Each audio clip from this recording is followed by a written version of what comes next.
Hi, so recently I got a comment, and when I say recently, you obviously know I mean like 2 months ago, because if you follow this channel at all, you know I'm not very prudent about keeping tabs on things. So I got a comment from a user named Will Kirby, and I don't want to read out the whole thing because it's actually kind of a long question, or it's actually a long series of questions. But I broke it down part by part. You'll notice that in the video, it's at a slightly different angle up there, and I'm wearing a different shirt. That's because I'm a smart person and deleted the original introduction footage that I shot yesterday. So here it is. Hope you like it. Tell us your opinion on the methods by which contemporary authors are trying to revolutionize the written word and its prose forms. I mean, I guess it depends on what you mean by revolutionize, because I think the most obvious answer is Mark Z. Danielewski, because he's the one that most experiments and investigates the limitations, the physical limitations of printed word and image and blank space on a page. But words don't need to be physically enlarged or distressed to be revolutionary. The sort of fiction, the narrative fiction that we use today has existed for thousands of years, and that functionally we're not doing a lot different than like Homer or the biblical authors.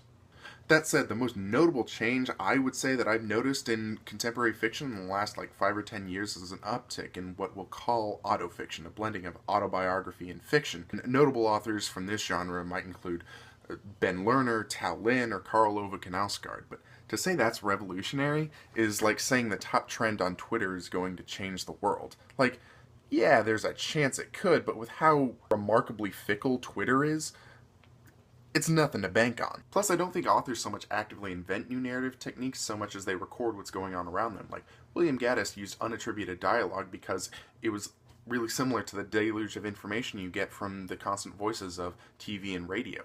David Foster Wallace's constant footnotes were like the nervous, restless addict going on a long, tangential, and often painful diatribe, and Thomas Pynchon threw in lowbrow humor mixed with a metaphorical narration aligned with the law of entropy. In fact, postmodernism in its original context was used in architecture and at its most basic level tended to denote eclecticism. And it gets really messy if you try and get any more specific than that, whether it's in music or art or literature. Tell us what college is like. What major are you? College was fun. I was an English major, which I know shocks absolutely zero people.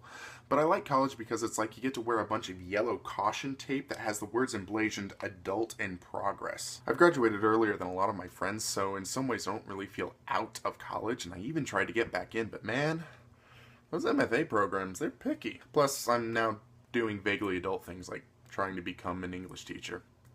Again, shocking zero people, I know. As far as baseline authors go, it's impossible to get a good canonical reading in a manageable list. Like, have you seen Harold Bloom's Western canon? It's only useful to Harold Bloom because he's the only one that supposedly actually reads that much. As for me, at age 24, there's no way I can suggest a comprehensive list of what you should do, but if you have a free summer and you're looking for books to read, I'd go with these 4. Pynchon's V and The Crying of Lot 49. It doesn't matter which one you start with, but they're both good, and I think V is actually better. Next, I'd go with Murphy by Samuel Beckett. I think Samuel Beckett's probably the best word-for-word author, except for this next guy, William Faulkner. I recommend Absalom, Absalom. I just read it. It knocked my effing socks off. And after that, I'd go with James Joyce's Dubliners and Ulysses, though if you haven't read Portrait of the Artist of a Young Man, it's a little hard to get into Ulysses. It's not that it's a bad book, I just prefer the other two more so. As far as a list of my favorite contemporary authors of about, like the last 30 years, I'd probably go with the following. I'd go with Less Than Zero by Bret Easton Ellis. I've done a review on that before, so check it out.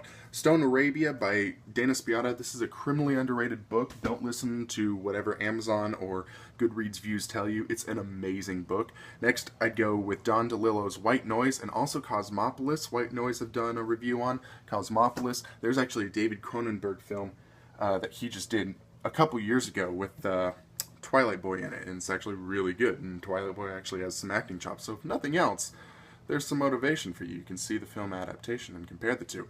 Next, I'd go with Infinite Jest. It's probably David Foster Wallace's best book and most famous book. Personally, I like The Pale King more, but I think this is probably a better one to go to because it's at least finished.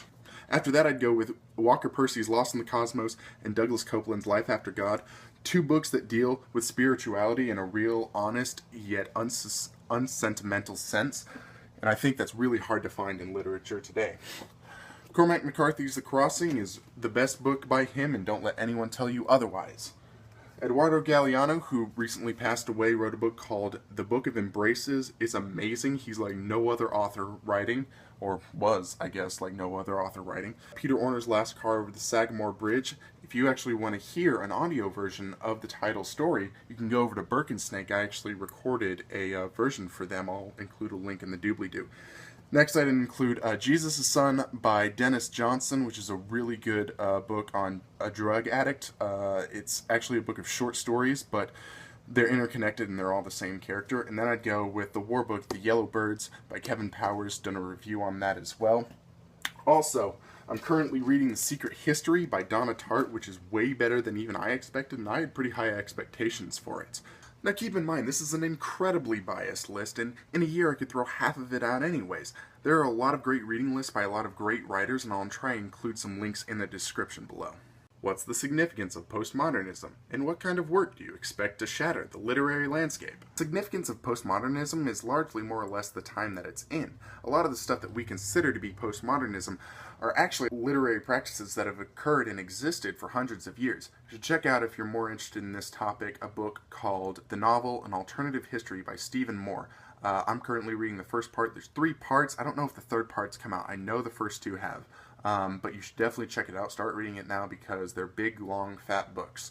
As I said earlier, postmodernism tends to be about eclecticism in literature, and the author Douglas Copeland, who I mentioned earlier, he comes from art school in the art world, and he always talks about how in the art world, there's never any distinction between high and lowbrow art, that there's no hierarchy between the two, and I really tend to like that assessment. As for what will shatter the literary landscape, you might want to check out these books. The French author Edouard Levé's Works and Autoportrait. These are 2 really good books that I like. I think I've done a sort of review on Autoportrait on this channel. If you want, check out my Goodreads. I think I've done reviews on both of them. Also, Mark Z. Danielewski's House of Leaves. I've actually got The Familiar, his latest book, on pre-order at the library, and I'm pretty excited about that. The Spanish author Julian Rios's Larva, or Midsummer Night's Babel. A lot of people tend to compare this actually to Finnegan's Wake of a modern day. It was written in about 1990. And finally, if you want a distinctly American adventure, I'd go with William T. Vollmann's 7 Dreams series. He's about 4 or 5 parts of the way through the 7-part project, and I'd start with The Ice Shirt. Teach us how to absolve ourselves of the distractions so prevalent in a post-Genesis internet culture. One of the things I've learned as a teacher is that you can't teach everything, especially people's levels of self-control, and it actually becomes really incumbent upon ourselves, upon our own selves, about how to figure out how not to be distracted. Like, I would submit that around 90% of distraction is actually a second-by-second choice, and it doesn't come with an easy or simplified solution. I know that doesn't sound nice to you, and it's probably not what you wanted to hear, but given the content of your question, why should it be? I hope I answered all your questions, though if I didn't, you can feel free to leave me another comment. It's just, there are no promises that I'm going to get to it within 5 months. Till then, take care, kids.